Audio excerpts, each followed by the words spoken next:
스카이어 스루프타임즈 2024년 3월 2일자를 진행하도록 하겠습니다. 내용이 좋았다고 생각하시면 구독, 좋아요 부탁드리고요. 필요하시면 1.5 배속을 보시기 바랍니다. 일관계 비약을 내년 국교 60년기에 한국 대통령 대일 비판 요구 없다라는 제목으로 시사통신이 3월 1일 오후 5시경에 뉴스를 내보냈습니다. 한국의 윤석열 대통령은 1일 일제강점기에 항거한 1919년 3월 1일 운동, 독립운동 기념식에서 연설했다. 내년에 한일 국교 정상화로부터 60년을 맞이하는 것을 기회로 일본과의 건설적인 관계를 한 단계 비약시킬 것을 기대한다라고 표명했다. 역대 대통령과 달리 연설 중 일본에 대한 비판이나 요구는 없었다라고 보도를 하고 있습니다. 또 윤 대통령의 대변인이라고 하는데 보통 대통령실이라는 표현을 국내에선 하죠. 일본은 자유와 인권이라는 가치를 공유하며 세계 평화와 번영을 위해 협력하는 파트너가 됐다고 강조했다는 거예요. 한일은 괴로운 과거를 넘어 새로운 세계의 방향으로 함께 나아가고 있다고 지적했다. 두 국민의 왕래가 지난해 928만 명까지 늘어났다고도 설명했고, 중동과 아프리카에서의 무력 충돌 때 양국이 국민의 대피로 협력한 사례도 소개를 했죠. 음, 그러면서 교류와 협력을 통해 신뢰를 쌓고 역사가 남긴 어려운 과제들을 함께 풀어 나간다면 더 밝은 미래를 열릴 것이라고 강조했다. 이렇게 이제 그 대변인이 얘기를 했다는 거예요. 어, 뭐 좋습니다. 제가 그 위에 거는 제가 제목을 한번 생각을 해봤는데, 뭐, 그 제 생각이죠. 일본 제국 사라진 지 1945년이니까 지금 한 78년, 79년 차 들어가는 건데 80년 가까이 지났죠. 음, 그러면은 보통 이 한 사람이 그 요즘 뭐 장수하니까 90세도 살고 하지만은 이제 뭐 한 세대가 완전히 지나가는 그런 시대가 됐는데, 음, 광복절에는 또 우리 윤 대통령이 어떤 연설을 할까 궁금해집니다.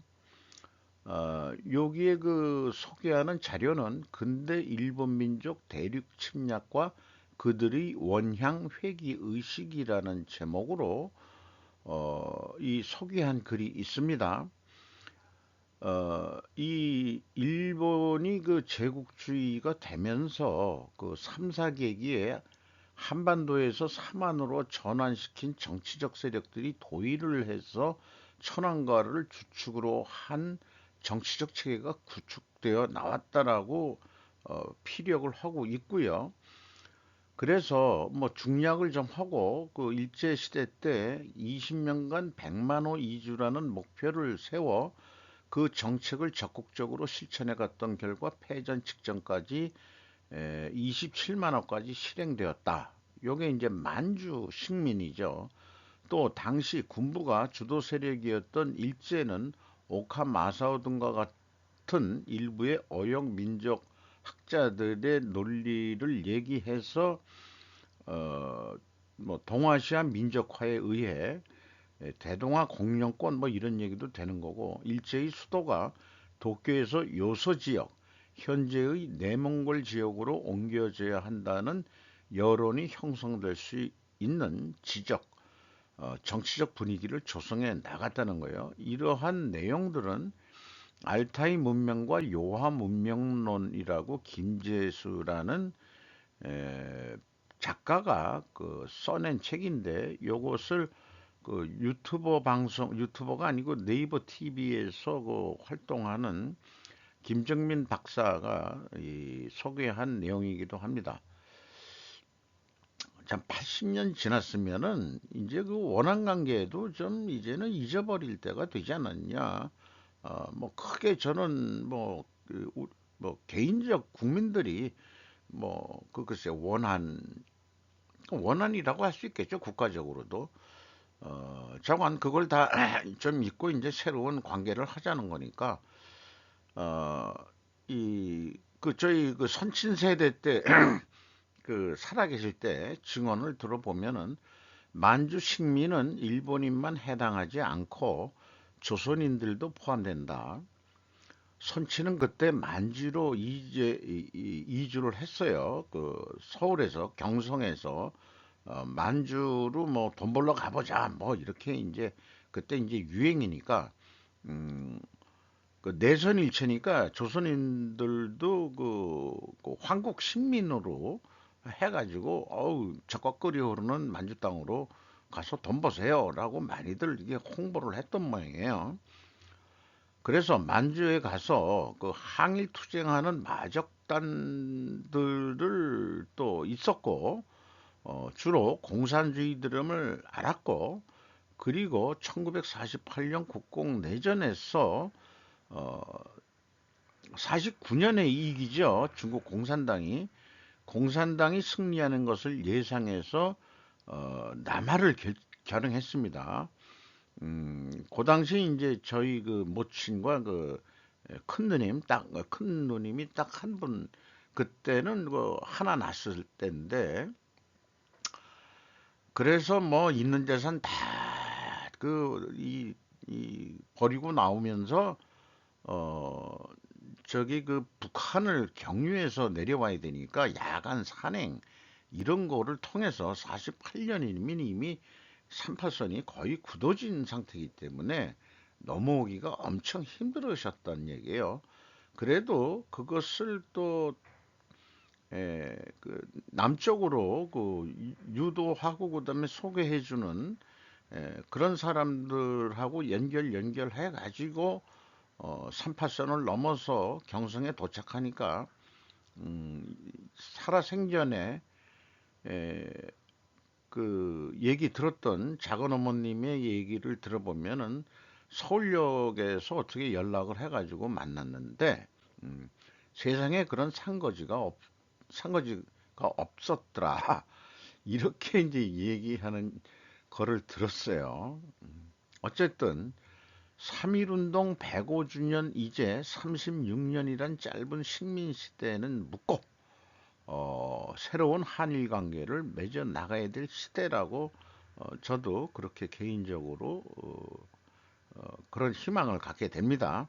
음, 대중국을 위해서는 한미일 동맹을 더 강화해야 된다. 이렇게 이제 저는 개인적으로 생각을 합니다. 한국 다녀간 저커버그 그 수혜주는 삼성, LG, 솔브레인이라고 오기한 기자가 조선 비즈에서 보도를 했는데요. 메타에서 자체 개발 AI 반도체 확보할 계획이다. A 그 챗 AI인가요? 챗보트인가? 그 친구도 왔다 갔죠. 삼성 파운드리에서 공급받을 가능성 제기, LG전자와 XR기기 협업 위한 전략도 논의했다. 그래서 AI형 반도체 엔비디아가 너무 비싸게 파니 한국과 손을 잡자는 것으로 저는 이해가 되네요. 메타코리아 그 한국 직원들하고 이런 데에서 일하는 직원들은 아주 평상복으로 겨울인데도 이 반팔 입은 친구가 있네요. 어, 이렇게 저커버그하고 기념사진을 찍은 그런 게 나와 있네요. 한국엔 김치 세븐이 있다. 3월 코스피 2,800대 전망도 김정석 기자 매일경제에서 보도를 했습니다. 국내 증시 반등 기대감 속에 7개 대표 종목의 관심 커져 현대차 올 들어 23% 상승, 삼성전자, KB도 매수 행렬. 미국이 뭐 매그니피센트 세븐을 얘기하니까 이게 이제 그 원전은 그 7인의 사무라이거든요. 그거를 미국에서 그 황야의 7인으로 리메이크했고 다시 리메이크한 게 매그니피센트 세븐이거든요. 그때 이제 우리나라 배우 이병현 씨가 그 칼잡이로 거기에 출연을 하죠. 매일경제는 한국 증시를 주도할 대표 종목으로 김치 세븐, 삼성전자, SK하이닉스, 삼성바이오로직스, 현대차, 기아, KB금융, 하나에어로스페이스를 주목하고 이들 종목이 계속 시장에 큰 영향을 미칠 것으로 전망한다고 했습니다. 근데 이 김치칠이라는 게 지금 국내에서 통용되는 말이 아니죠. 미국과 매그니피센트 세븐을 하려니까 또 좀 너무 미국식으로 따라간다 얘기하니까 좀 껄쩍지근하니까 이 매일경제에서 김치 세븐을 들고 나왔는데 글쎄 김치가 좋긴 좋은데 그 좀 약간 좀 이 주식시장 용어로는 좀 어울리지 않지 않냐. 그 저는 생각을 해봤어요. 우리나라 이 좋은 용어가 있는데 북두 세븐이 어떠냐? 북두 세븐. 그 북극성을 이 중심으로 해서 뺑뺑 도는 일반적으로 북두칠성이면 작은 gond자리를 얘기를 하거든요. 이 끝에 있는 게 현재 북극성인데 북극성도 자리를 옮기긴 옮긴다고 그럽니다. 옮기든 어쨌든 하든 옮기는 일회기 주간이 근데 그 크게 뭐 옮기긴 한다고 그래요. 어, 요게 매그니피센트 세븐인지 요거 큰 곰자리가 매그니피센트 세븐인지 미국에서는 어떤 걸 근거로 해서 했는지 모르지만 아마 이것만 생각했겠죠, 하나만. 그런데 북두칠성은 작은 곰자리도 있고 큰 곰자리도 있어요. 요게 큰 곰자리 전체인데 국자 모양은 여기까지만입니다. 그러니까 북두칠성 하면은 이렇게 반짝이는 별들로 기준해서 보면은 작은 곰자리가 실질적으로 이제 이 매그니피센트 세븐이죠. 음, 그 비유를 한다면은 그런데 뭐 이 우리는 그 큰 곰자리 거 하나 또 만들자. 그러니까 큰 곰 세븐, 작은 곰 세븐 이렇게 얘기하면은 조금 또 거시기 하니까 북두가 낫죠. 북두 7, 성 그냥 세븐 하고 그다음에 이제 또 일곱 군데 더 추려가지고 뒤따라오는 이진을 큰 건자리 쪽으로 얘기를 하든지 아니면은 요걸 또 확대해 나가서 그 좀 나중에 또 좀 이걸 생각해 볼 수도 있겠죠.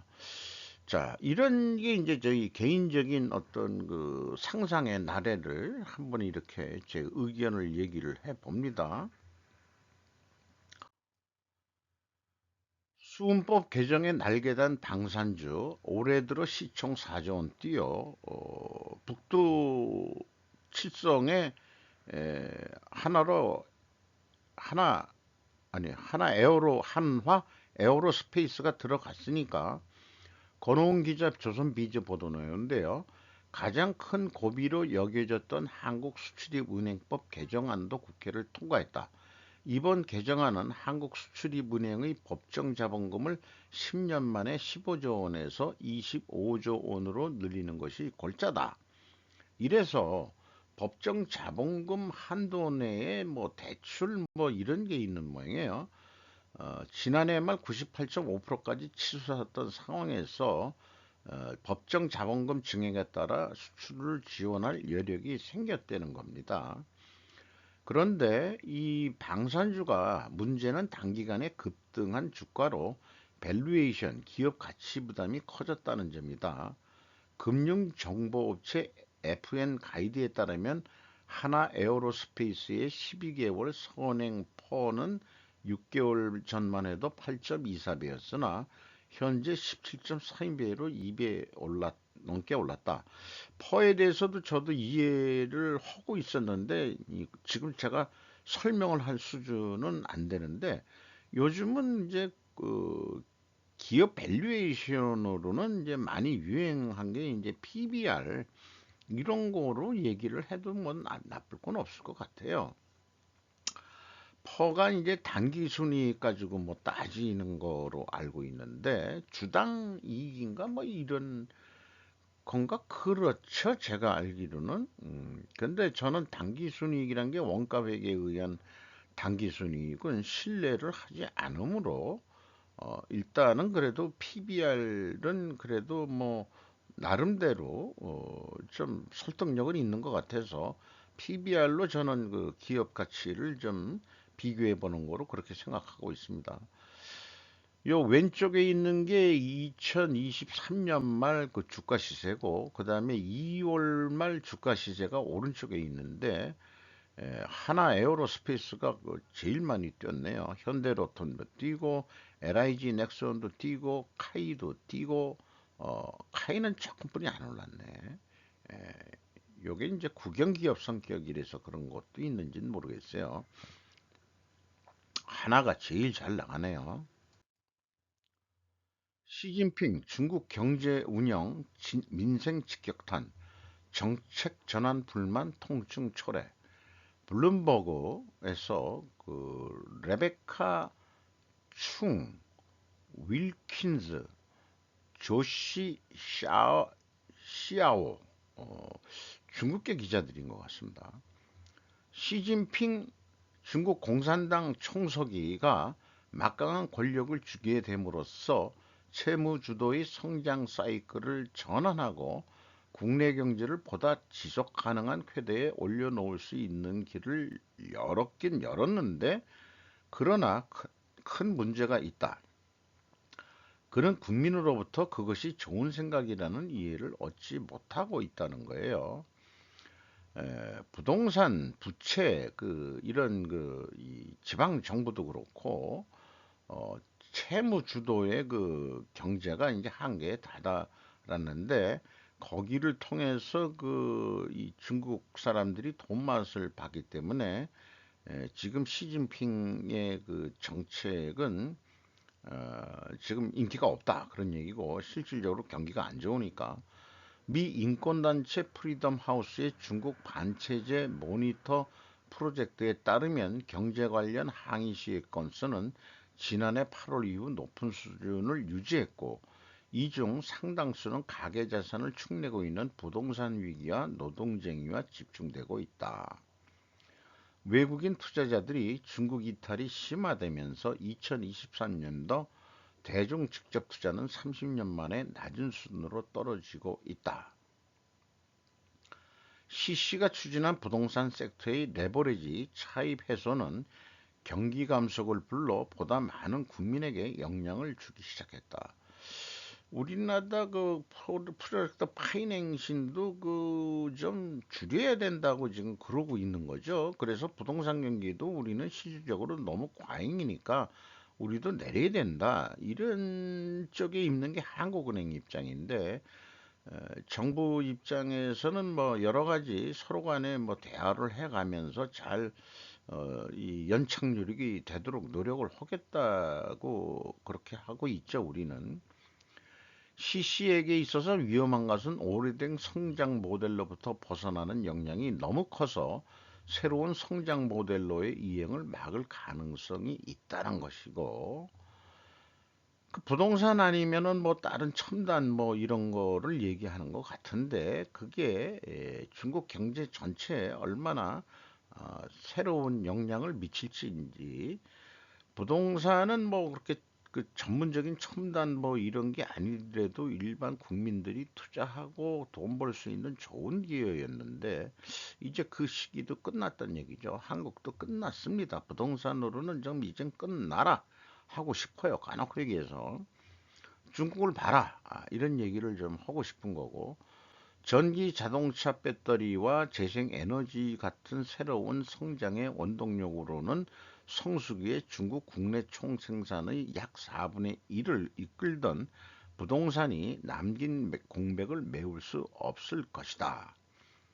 아시아 소사이어티 정책연구소 중국 분석센터에서는 중국 정치를 연구하는 닐 토머스 연구원은 사회 그리고 정부 누구나 문제가 있다는 것을 알고 있는 것 같지만 문제를 해결하기 위한 새로운 접근법에 대해서는 아무것도 결정된 것이 없다고 했다는 거예요.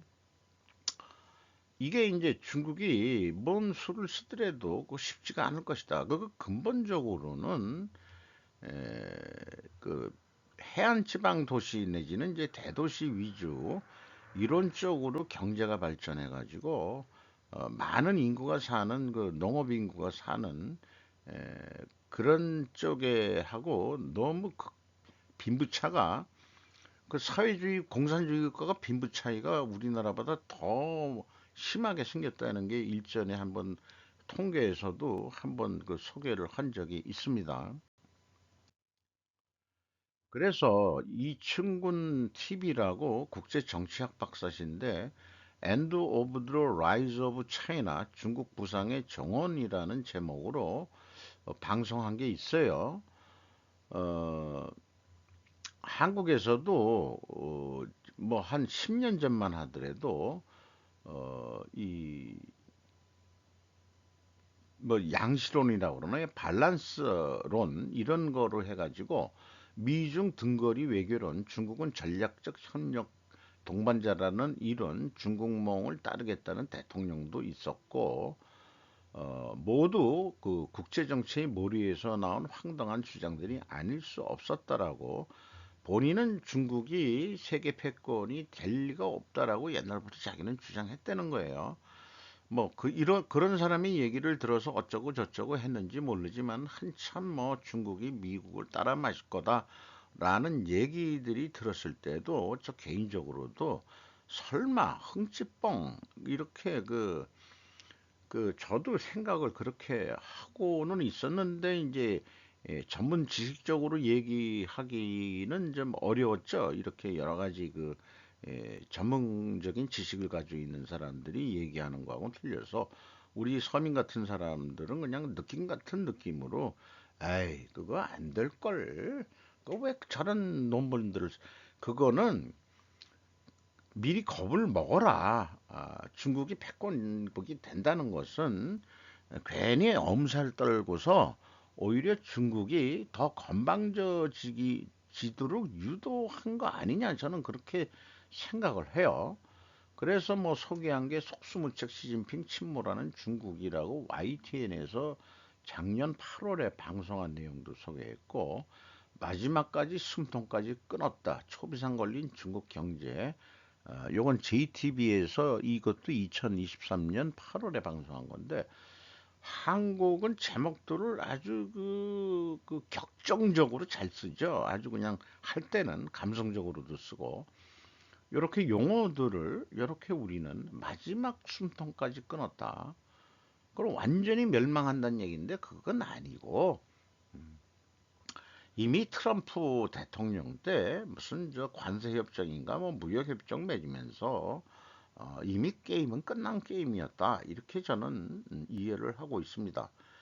이제 머지않아 중국이 지완이 되리라는 것을 부인하는 사람은 아무도 없더라고 무슨 말리 그거를 한 조정래 작가가 있는데 이 사람은 뭔 근거로 해서 이런 얘기를 했는지 완전 칭중 작가 같죠? 조정래라는 사람이 지금에 와서 뭔 얘기를 하려는가 몰라.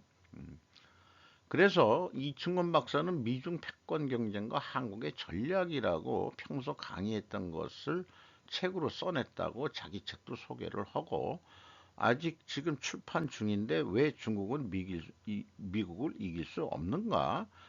이런 얘기를 했는데 이런 얘기는 이미 피터 자이안이라고 지정학자가 다 해서 중국은 뭐 GDP가 경제 2위까지 됐지만은 몰락할 거다 하는 거는 이미 그 미국 지정학자 피터 그 제이한이 어, 자이한이 그 이미 얘기했던 겁니다.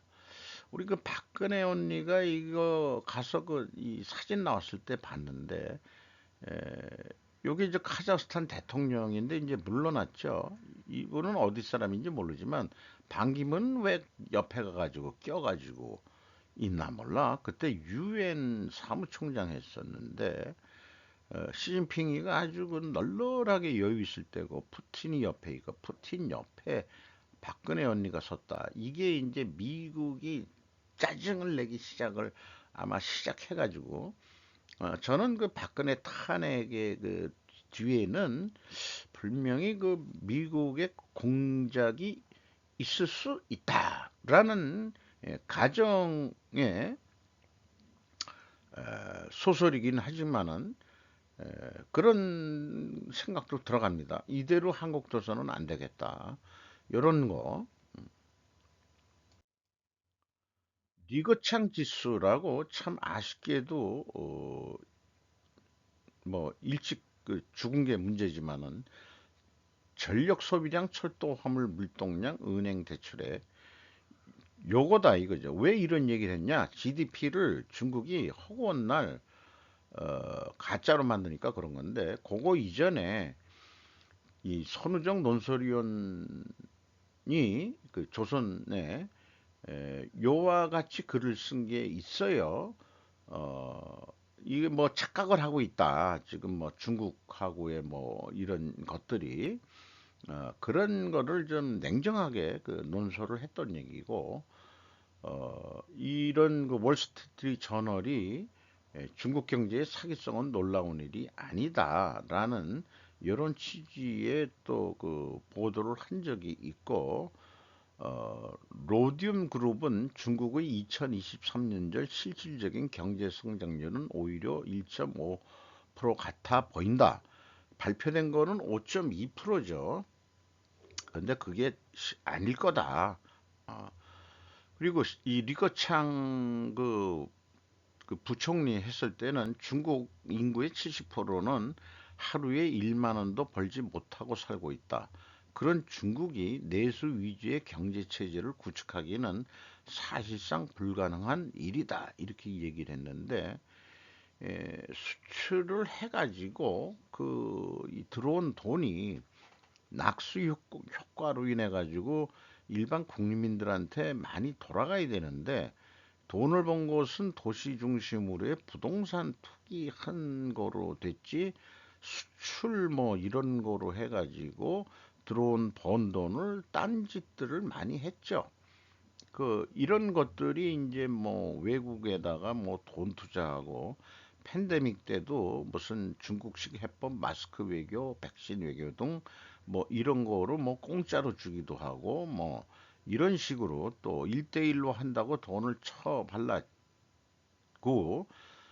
그렇게 좋게 번 돈을 아마 그 이 중국 그 내수가 되기 위해서 우리나라 한창 경제 발전할 때 1980년대 후반 한 86년 정도 때부터 그 박정희 대통령이 해놓은 거를 딱 잡아가지고 전두환 노태우 때까지 러시아하고 국교 정상화하고 중국하고 국교 정상화도 하고 그러면서 이제 그 아주 우리나라도 그 경제가 쫙 왔을 때 우리는 그 수출이나 이런 것들이 낙수 효과로 해서 국민들한테도 많이 돌아간 거였는데 중국은 워낙 인구가 많고 지역이 넓어서 그런지 모르지만은 그게 안 됐다는 얘기죠. 중국은. 그리고 CNN은 중국의 주식시장이 지난 3년 동안 6조 달러가 증발 보도를 했고, 이 금액의 차이를 비교하기 위해서 한국 2023년도 GDP는 1.7조 달러다. 이렇게 이제 얘기를 하고 있습니다. 핵공국이 도전국의 도전에 평화적으로 굴복한 적은 없다. 특히 미국의 중국의 도전에 결코 평화적으로 굴복할 나라가 아니다. 미국은 이미 중국의 도전을 외교적, 경제적, 군사적 측면에서 체계적으로 저지하려는 작업을 진행시키고 있다 이렇게 표현했는데 이미 다 끝났어요. 거의 끝난 거나 마찬가지예요. 음, 이 트럼프 때 완전히 그 하와이에서 뭐 무역 협정인가 그때 또 거기 무역에 뭐 관세 이것도 무서운 거지만은 완전 금융시장 개방해서 우리나라 IMF 당했을 때처럼 완전히 그것들은 잘 보도를 안 하대. 그런 걸 보면은 뭔가 그 글로벌 금융 세력들이 뭔가 이제 힘을 쓰고 있다. 이런 느낌을 지울 수가 없어요. 어, 최근 뭐 SBS 뉴스는 정부 주도 시진핑 경제의 한계 물음표를 붙이면서 외국 자본 중국 탈출 본격화, 뭐 간첩법까지 돌아가고 막 그러니까 시진핑이는 이제 더 이상 발전하고 싶은 생각은 없다. 내가 정권 유지를 할 수 있다면은 어, 중국은 뭐 미국하고 뭐 싸울 생각이 없다고 왕이도 이제 얘기를 스스로들 하잖아요. 자기네가 뭐 패권 해본 적 그런 생각을 해본 적 없고 우리는 평화롭게 교류하면서 무역을 하면서 그렇게 살고자 하는 나라지 하면서 이제 말이 이제 그 꼬리를 내리고 있는 표현들이 지금 나오고 있는 중이죠. 그래도 간첩법 뭐 이런 등등 하니까 미국의 그 글로벌 그 금융 논리라든가 그런 논리가 계속 들어오면은 중국이 이 공산주의 체제로 가기가 어려울 것 같으니까 이제 슬슬 다시 문을 닫는 거 아니냐라는 생각을 지울 수가 없을 것 같습니다. 한계는 있겠지만은 옛날에 주계장망이라고 그랬는데 주계장막은 없어졌습니다만은 이제 뭐 야망 없다. 우리는 중국대로 그냥 뭐 이렇게 그냥 살게. 그냥 경제 교류하던 대로 조금씩 그냥 그 하면서 이런 거 아닌가 싶어요. 중국 경제의 몰락을 다루면서 한국도 거의 동반해서 추락하고 있다는 것도 분석해 주는 수준이 없는 것은 매우 아쉽습니다.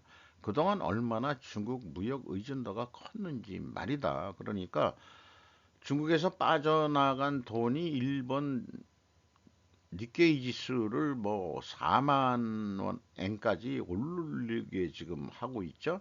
한국으로는 안 와요. 왜 안 오겠습니까?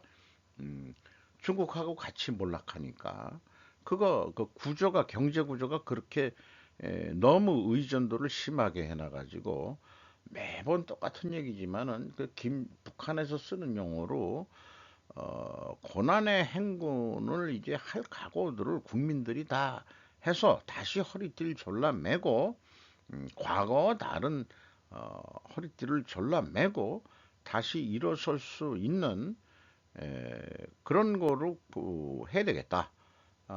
그러면은 이제 우리 방산 이거 하나만 하더라도 이제 이 돌파구로서 하나의 그 대표적인 상징이 되겠죠. 그렇게 생각이 좀 되네요. 김정은 마이바흐 앞뒤로 1 렉서스 미포드 고도의 기자가 동아에서 보도했는데 요 가운데 있는 게 김정은이 탄 마이바흐라는 메이카 이름인 것 같아요. 아주 고급차만 만드는 데인 것 같은데 뒤에 그 보호 차량이 4대가 가는데 이게 포드 거로 추정이 된다 그러고 앞에 거는 이제 요거는 보면 알겠어요. 어디죠? 그 토요타, 렉서스 뭐 이런 선도 차량이 있고 가운데 이제 정은이가 그 평안남도 성천군 지방공업공장 건설 착공식에 참석하기 위해 이동하고 있다. 이런 얘기를 그 부산 조선중앙TV가 보도한 영상을 캡처한 거라고 이렇게 얘기를 하고 있네요. 이런 차들이 무역 제재 등을 하고 있는데 어, 그거 하기 전에 김 위원장은 지난해 9월 러시아 방문 당시 현대자동차의 스타리아를 경호 차량으로 이용한 바 있다라는 것도 소개를 하고 있고요. 북한의 당정군 고위 간부들이 벤츠의 최고급 세단 S클래스를 타고 회의장에 도착하는 모습도 지난해 연말 관영 매체에서 공개했다는 거예요. 자, 그 제재 속에서 이런 거를 어떻게 수입을 했느냐? 북한은 유럽의 재공관 등을 통해 사치품을 밀발이 파는 것으로 우리 당국은 파악하고 있다. 이런 차량이 뭐 사치품은 아니죠. 방탄이 되고 이런 것들은 글쎄 이것도 제재를 하나. 음, 어쨌든 그렇습니다. 미국의 그 비영리 연구단체인 선진 국방 뭐 센터라는 게 있는데 2018년 제재를 피하기 위해 이탈리아 뭐 어디 중국 일본 뭐 이런 대를 등등을 거쳐서 이 수입을 한 것이라고 주장을 했다는 거예요. CDC는 코로나19가 더 이상 5일간의 격리를 의미하지 않는다고 밝혔습니다. 마이크 스토브 AP 요거는 2020년 3월 26일 미국 매사추세츠 서머빌에서 코로나19 증상을 극복하고 2주간 자가격리된 마지막 밤에 집에서 취미로 하는 라이 노컷 아트 프린트 작업을 하고 있습니다. 맥케나 슈시스터라는 어, 요런 뭐 개인을 음, 찍었던 사진 모양이에요. 어, CDC 질병관리본부는 증상이 경미하고 호전돼 발열이 있는 날이 하루 지난 경우 직장이나 정기적인 활동으로 복귀할 수 있다며 오랜 지침을 바꿨다. 변화는 코비드19가 더 이상 공중보건의 위협이 아닌 시기에 나타나고 팬데믹 초기 국내 사망 원인 3위에서 지난해 10위로 하락했기 때문에 콧물, 기침 등 증상이 많은 사람들은 코로나19인지 독감인지 아니면 다른 것인지 구별하기 위해 검사를 지금 받지 않는다고 관계자들은 말했다고 하고요. 새로운 지침이 있긴 하지만 증상이 있으면은 증상이 경미할 경우 호전될 때까지 집에서 좀 있고 열이 난 지 하루 정도 되면은 마스크를 착용하고 다른 사람들을 만나도 좋고 조심해라. 우리나라 그 팬데믹 그거 끝났어도 전철 같은 거 타면은 이제 이 나이 드신 분들이 마스크를 아직 많이 하고 있죠. 면역력이라든지 저항력이 아무래도 약하시니까. 그리고 스스로들 내가 뭐가 감기 기운이 있다 그러면 요즘은 이제 다 마스크를 스스로 남을 위해서 내가 마스크를 쓰는 최근에 이 옛날 그 젊었을 때 그 동창들 하고 모임을 갖게 되면은 어떤 친구는 나 감기가 오래 아주 지더군이 걸려가지고 못 나온다.